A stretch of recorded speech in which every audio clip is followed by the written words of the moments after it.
You and I were drinking beer. Me?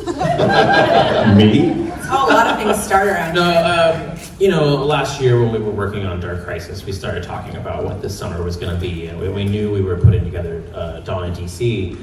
But we knew this summer, DC had come to us and they said they wanted us to do this 2-month event this summer. And we were trying to figure out what it was going to be. And we knew we didn't want it to be multiverse. And we knew we didn't want it to be alternate reality or time travel. But we definitely wanted to take the characters and put them into a unique situation that we wouldn't normally see them in, but also allow us to have a lot of fun and do some character-based stories. And so we had been spending last summer trying to figure out what it was.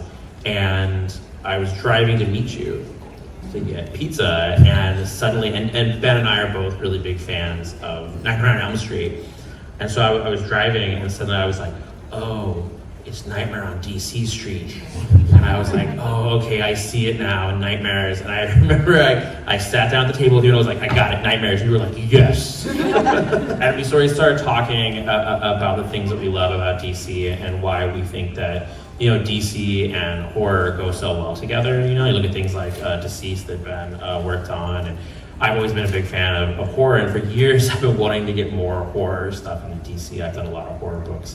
And so we started talking about it, and then we started developing the story together, and that was the origin of Night Terrors.